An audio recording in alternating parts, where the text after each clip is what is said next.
سازیا پترول کویت جی دبیجه بری نیورو یا ایرو پالاوگاه مینا الاحمدی به درونان هاتی آرمانج گرتن لگوری نوچه آژانس فرمی یا دولت ده انجام ایرش داد یکینه این خبات ده شواد درکتیه لیاتی راگاندن که تو کسته ده بریندار نبویه.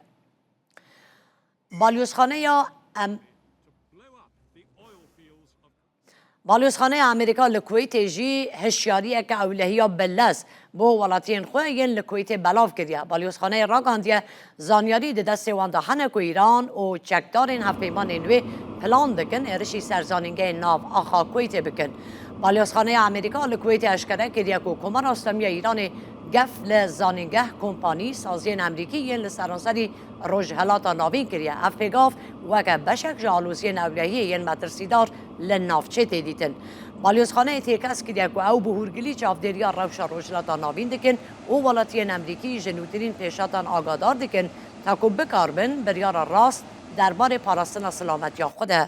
بدن. وزارت برمانی عربستان سعودی جی راگاندیه وان پیلکنو یا ارشن درونی تک برنه بردف که وزارت دیار کریه که دناو چند دمجمرین رابهوری ده 6 درون دجمنان لاسمان ولات خو جنا برنه بردف که فرمی وزارت برمانی عربستان سعودی راگاندیه دهیام چند دمجمرین رابهوری ده 6 درون جنا برنه.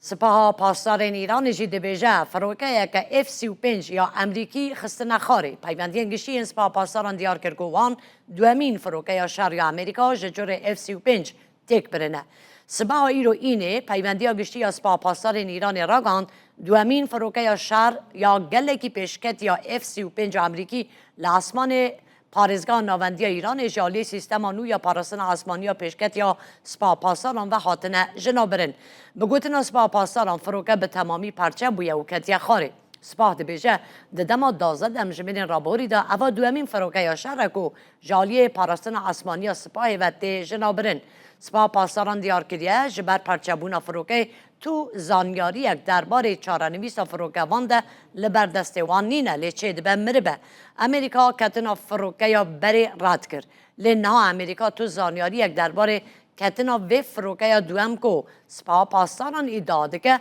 بلاف نکریه.